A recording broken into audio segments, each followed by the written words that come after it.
तो हेलो दोस्तों, स्वागत है आपका अमित भैया एकेडमी बांदा पर।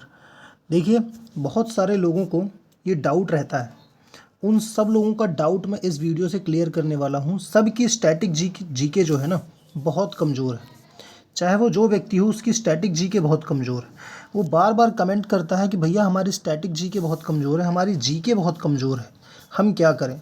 तो उन्हीं सारे डाउट को क्लियर करने के लिए आज मैं एक वीडियो लेकर के आया हूँ। उस वीडियो को आप ध्यान से सुनिए। आपका लगभग 90% से 100% तक आपकी प्रॉब्लम सॉल्व हो जाएगी। बस आपको फोकस करना है मेरे बोले गए शब्दों पर। देखिए, हम स्टैटिक जीके का 15 दिन का कोर्स लॉन्च कर रहा हूँ, वो भी फ्री ऑफ कॉस्ट पूरे यूट्यूब पर। पहली बार 15 दिन का कोर्स लॉन्च कर रहा हूँ। मुझे पता है कि स्टैटिक जीके बहुत पूछी जाती है एग्ज़ाम पे, वो चाहे जो एग्ज़ाम हो। हर एग्ज़ाम पर स्टैटिक जीके का वेटेज रहता ही रहता है, फिर चाहे वो रेलवे का हो, बैंकिंग का हो, या फिर वो एसएससी का हो। हर एग्ज़ाम पर रेलवे, बैंकिंग और एसएससी के हर एग्ज़ाम पर स्टैटिक जीके का वेटेज रहता है। और देखिए, हम पढ़ेंगे क्या स्टैटिक जीके में? प्रसिद्ध कलाकार, महत्वपूर्ण लेखक, राज्यों की प्रसिद्ध नृत्य, भारत के राष्ट्रीय संस्थान, भारत के मुख्य राष्ट्रीय उद्यान। मैं जल्दी जल्दी आपको दिखा देता हूँ। दर्रे पढ़ेंगे हम, उसमें बांध पढ़ेंगे, है ना। संयुक्त राष्ट्र संघ पढ़ेंगे, भारत के प्रमुख हवाई अड्डे कहाँ हैं वो पढ़ेंगे, महारत्न कंपनियां हो गए, प्रधानमंत्री के बारे में पढ़ेंगे, प्रमुख नारे कौन कौन से हैं, महत्वपूर्ण फसलें उत्पादन कौन कौन से हैं, खिलाड़ियों की प्रसिद्ध पुस्तकें कौन कौन से हैं, और स्टैटिक जीके में कितने पिछले वर्ष क्वेश्चन पूछे गए वो पढ़ेंगे, प्रमुख कंपनियां पढ़ेंगे, भारत के बैंक के बारे में पढ़ेंगे। यानी हम लगभग स्टैटिक जीके का हर एक टॉपिक क्लियर करने वाले हैं। लेकिन आपसे बस हाथ जोड़ करके इतने सी निवेदन है मेरा कि ये 15 दिन का जो मेरा कोर्स लॉन्च होने वाला है, वो पहली तो बात तो फ्री ऑफ कॉस्ट है, आप सबको पता है। लेकिन इसको डे 1 से आपको देखना पड़ेगा। ऐसा नहीं कि बीच बीच में आए उठ करके और दूसरा वीडियो देखने लगे, 5वां वीडियो देखने लगे, नहीं। अगर आप सच में चाहते हैं कि इस कोर्स का फ़ायदा हमको उठाना है, तो आप डे 1 से प्रसिद्ध कलाकार इसको उठा करके आप पूरा वीडियो देखिएगा, पूरा प्लेलिस्ट चेक करिएगा। इसके एक प्लेलिस्ट बना दूंगा, उसमें आपको बहुत अच्छी अच्छी चीज़ें देखने को मिलेंगी। उस प्लेलिस्ट को आप देखोगे और आपको स्टैटिक जीके से रिलेटेड कोई भी प्रॉब्लम नहीं होगी, इस बात की मेरी पूरी गारंटी है। तो विदाउट एनी डिले स्टार्ट करते हैं अपने वीडियो को। तो चलिए मेरे दोस्तों, पहले हम यहाँ पर बात करेंगे फेमस आर्टिस्ट के बारे में। प्रमुख कलाकार कौन कौन से हैं उसके बारे में हम डिस्कस करेंगे, ठीक है। देखिए, एक तरफ लिखे हैं कलाकार और उसका संबंधित क्षेत्र क्या है। बहुत पूछा जाता है, स्टैटिक जीके का मोस्ट डिमांडिंग टॉपिक यही है। आप ये समझिए, स्टैटिक जीके अगर पूछी जा रही है तो इसके बिना स्टैटिक जीके नहीं पूछी जाएगी, इस बात की पूरी गारंटी है। यानी यहाँ से एक या दो क्वेश्चन बनते ही बनते हैं, ठीक है। देखिए, जाकिर हुसैन पहली बात कहाँ से संबंध रखते हैं? मुंबई से संबंध रखते हैं। क्या करते हैं? तबला वादक है। बहुत पूछा जाता है जाकिर हुसैन कहाँ से संबंध रखते हैं? मुंबई से संबंध रखते हैं। उनका पेशा क्या है? तो वो तबला वादक है। दूसरा है, देखिए यहाँ पर एक एडिशनल इन्फॉर्मेशन देखिए, जाकिर हुसैन अल्लाह रखा खां के बेटे हैं। अल्लाह रखा खां भी तबला वादक है, समझ रहे हो ना।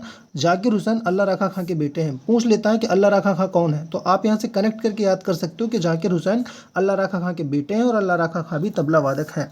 तो अल्लाह रखा खां क्या है? तबला वादक है। शंभू महाराज जो कि लखनऊ से संबंध रखते हैं, कत्थक। शंभू महाराज, बिरजू महाराज, लच्छू महाराज, ये सब है। लच्छू महाराज ये भी कत्थक। पंडित भीमसेन जोशी कर्नाटक के हैं। पंडित भीमसेन जोशी ये कौन है भाई साहब? गायक हैं, ये गाना गाते हैं। अब इनके बारे में एक एडिशनल इन्फॉर्मेशन है, मैं यहाँ पर बताता हूँ। पहले तो आपको ये मन में रखना चाहिए, जाकिर हुसैन तबला वादक, अल्लाह रखा खां तबला वादक, शंभू महाराज कत्थक, लच्छू महाराज कत्थक। आगे बढ़ते हैं। जो पंडित भीमसेन जोशी है ना, उनके बारे में एक एडिशनल इन्फॉर्मेशन है। पंडित भीमसेन जोशी का संबंध किराना घराने से है और यह भारत रत्न पाने वाले 6वें कलाकार हैं। इनको भारत रत्न 2008 में दिया गया। मिले सुर मेरा तुम्हारा प्रसिद्ध संगीत पंडित भीमसेन जोशी, लता मंगेशकर और बाला मुरली कृष्ण द्वारा गाया गया। इसमें सबसे इम्पोर्टेंट जो लाइन है वो ये है, सबसे इम्पोर्टेंट जो लाइन है इसमें वो ये है, ये वाली, कि इनको भारत रत्न 2008 में मिला, मिले सुर मेरा तुम्हारा के लिए। पंडित भीमसेन जोशी जो कि गायक हैं, इनको भारत रत्न कब मिला? 2008 में मिला, मिले सुर मेरा तुम्हारा के लिए। फिर से बात करते हैं, हेमा मालिनी भरतनाट्यम करती हैं। बहुत बार क्वेश्चन पूछा गया हेमा मालिनी। देखिए, एडिशनल इन्फॉर्मेशन एसएससी में पूछा गया सवाल है कि हेमा मालिनी को ड्रीम गर्ल के नाम से जाना जाता है। एक क्वेश्चन आया था कि इनमें से ड्रीम गर्ल के नाम से किसको जाना जाता है, तो वो है हेमा मालिनी, ठीक है। इसके बाद एक और आता है कि अंजोली एला मेनन पश्चिम बंगाल से संबंध रखती हैं। कौन है? चित्रकार है। तो क्वेश्चन डायरेक्ट पूछा जाएगा आपसे कि अंजोली एला मेनन कौन है? तो चित्रकार है। अब देखिए इनके द्वारा एक यात्रा पुस्तक पेंटिंग बनाई गई थी 2006 में। Asian art museum San Francisco में जगह मिली, यानी इन्होंने 2006 में एक यात्रा नामक का चित्र बनाया था और एशियन आर्ट म्यूजियम है सैन फ्रांसिस्को में, वहाँ पर वो चित्र रखा हुआ है आज भी। ठीक है, चलिए पाब्लो पिकासो सबको इनको जानता है, स्पेन के रहने वाले हैं, चित्रकार हैं। आगे यहाँ पर देखते हैं पाब्लो पिकासो स्पेन में, देखो एसएससी में पूछा गया है कि पाब्लो पिकासो का किस देश से संबंध रखते हैं? स्पेन से संबंध रखते हैं। ठीक है, तथा इनको धनवाद का प्रवर्तक भी कहा जाता है। धनवाद क्या होता है? धनवाद से तात्पर्य एक कला आंदोलन से है जिसमें अपने चित्रों द्वारा विचारों को व्यक्त किया जाता है। मान लो आज का जो ट्रेंड चल रहा है कि आजकल वैकेंसी बहुत कम निकल रही हैं और जो स्टूडेंट है स्टूडेंट को अपना हक नहीं मिल पा रहा है। अब अगर मैं अपने विचारों को इस टॉपिक पर व्यक्त करना चाहता हूं तो मैं एक चित्र बना दूंगा, वो चित्र सब कुछ कह देगा, तो वो होते हैं धनवाद। तो डायरेक्ट क्वेश्चन आता है धनवाद के प्रवर्तक कौन है? तो धनवाद के प्रवर्तक हमारे पाब्लो पिकासो जो कि स्पेन के रहने वाले हैं वो है। इसके बाद लिखा है जामिनी राय चित्रकार है। जामिनी राय आवेंद्रनाथ टैगोर के शिष्य थे और रविन्द्रनाथ टैगोर के भतीजे थे। आप इनका रिलेशन मत याद रखो, बट ये सब चीज़ें कनेक्ट करने के लिए होती हैं। आवेंद्रनाथ टैगोर हो गया, जैसे आवेंद्रनाथ टैगोर हो गया, इधर रविंद्रनाथ टैगोर हो गया, इन्हीं से कनेक्ट कर लो आप जामिनी राय को तो समझ जाओगे कि चित्रकार है ना। चलिए आगे बढ़ते हैं। रविन्द्रनाथ टैगोर चित्रकार, देखिए इनके बारे में मोस्ट इंपॉर्टेंट क्वेश्चन पूछा जाता है। जो भारत माता की पेंटिंग है 1905 में बनाई गई थी, स्वतंत्रता संग्राम में लोग बहुत प्रभावित हुए। एक भारत माता की पेंटिंग थी जिसमें भारत माता खड़ी हुई हैं और एक झंडा लिए हुए हैं, वो पेंटिंग बनाई है रविन्द्रनाथ टैगोर ने। ठीक है, आगे यहाँ पर देखते हैं गगनेन्द्र नाथ टैगोर, ये भी चित्रकार हैं। गगनेन्द्र नाथ टैगोर ये रविन्द्रनाथ टैगोर के बड़े भाई हैं। गगनेन्द्र नाथ टैगोर और रविन्द्रनाथ टैगोर ने Indian society of oriental art 1907 में स्थापना की थी। बहुत इंपॉर्टेंट क्वेश्चन है, Indian society of oriental art, Indian society of oriental art 1907 में स्थापना किसने की थी? रविन्द्रनाथ टैगोर और गगनेन्द्र नाथ टैगोर ने। विसेंट वैन गो नीदरलैंड के रहने वाले, क्या कौन है? चित्रकार है विसेंट वैन। इसके बारे में ये ज़्यादा इंपॉर्टेंट नहीं है, आगे यहाँ पर बढ़ते हैं। लियोनार्ड दा विंची, ये कौन है भाई साहब? ये चित्रकार है। इनका जन्म कहाँ पर हुआ था? इटली में हुआ था। और इम्पॉर्टेंट यहाँ पर आप देखिए मोनालिसा, इनके द्वारा सबसे इम्पॉर्टेंट पेंटिंग थी मोनालिसा। मोनालिसा इनके द्वारा बनाई गई थी। द लास्ट सपर पेंटिंग भी इन्हीं के द्वारा बनाई गई थी, इसलिए इन्हें यूनिवर्सल मैन के नाम से भी जाना जाता है। देखो जो एडिशनल इन्फॉर्मेशन अगर किसी के बारे में कही जाए ना तो समझ लेना वो बहुत इंपॉर्टेंट होने वाला है। लियोनार्डो दा विंची कौन है भाई साहब? चित्रकार हैं। कहाँ के रहने वाले हैं? इटली के रहने वाले। मोनालिसा और द लास्ट सपर पेंटिंग बनाई और यूनिवर्सल मैन के नाम से जाना जाता है। आगे देखते हैं अमृता शेरगिल। अमृता शेरगिल कौन है? चित्रकार है। जन्म कहाँ पर हुआ? हंगरी में हुआ। यंग गर्ल और थ्री गर्ल, भारत की परंपरा से इनका बहुत जुड़ाव था।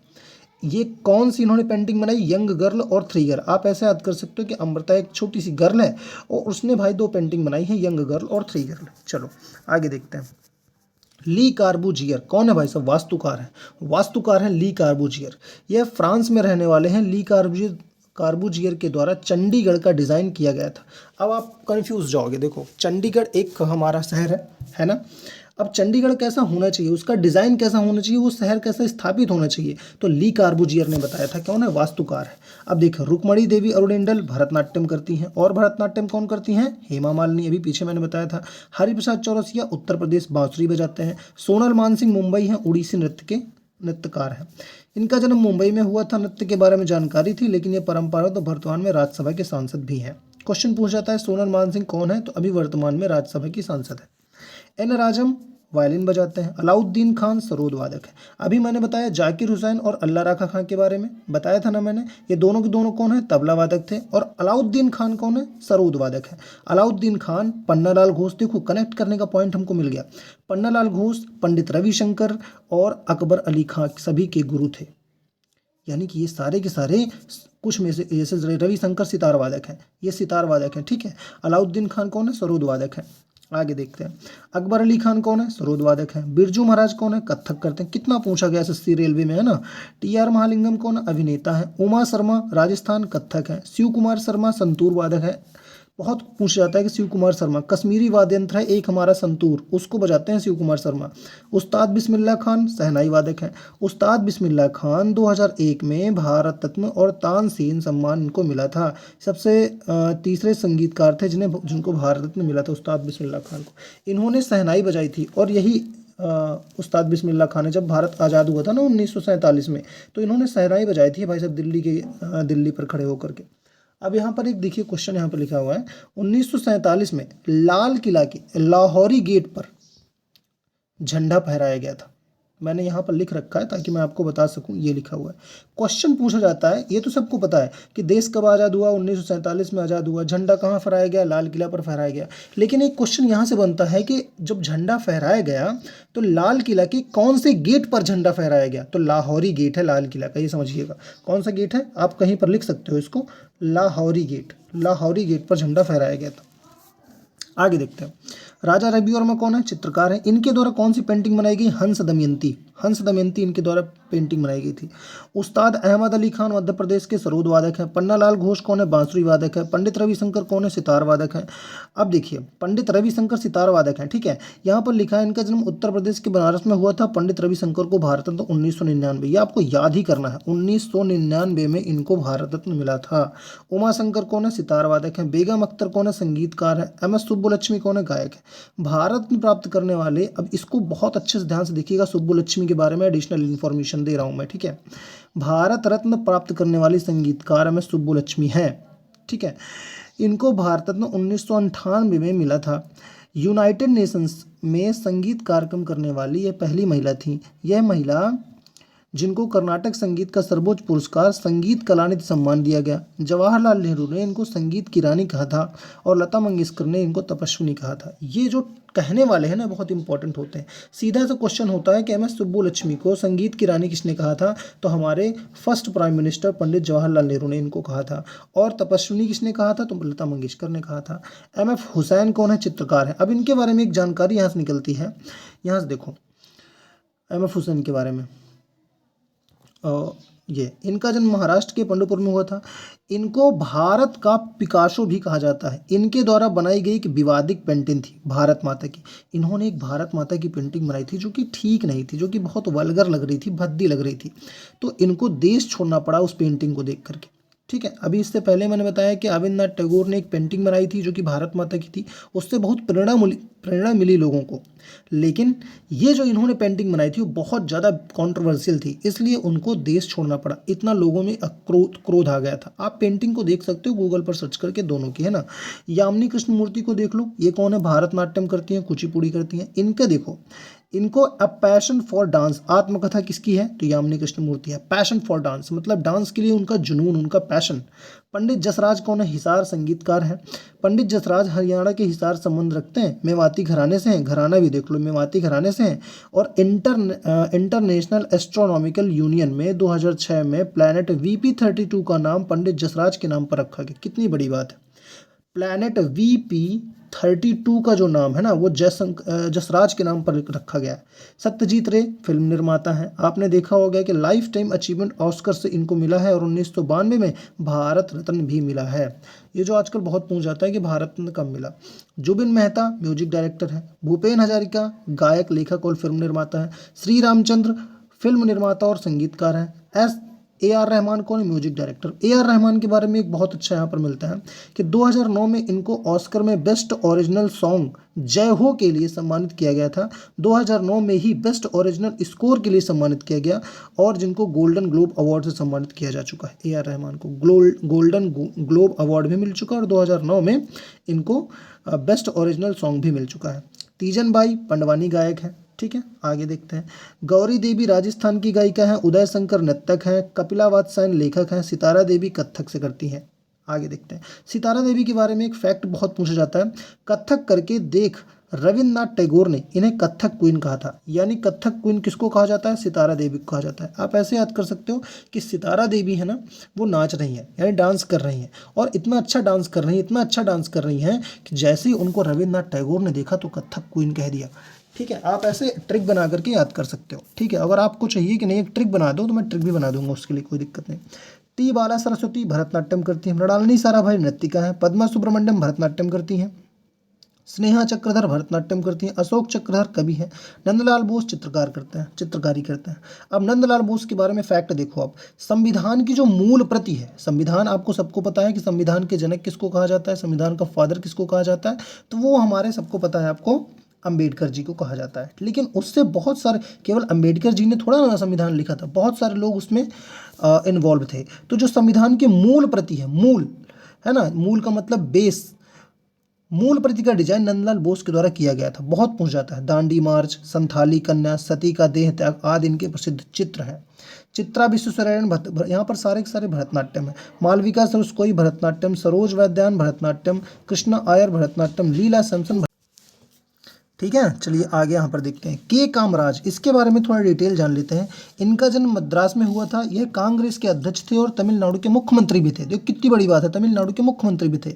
इनको किंग मेकर के नाम से जाना जाता है। इन्होंने 2 प्रधानमंत्रियों को बनाने में अहम भूमिका निभाई थी। देखो यहाँ पर के लिखा है ना, के, तो आप के समझ सकते हो, के कामराज आ जाए तो समझ लेना है किंग मेकर है। ठीक है, आगे यहाँ पर देख लेते हैं।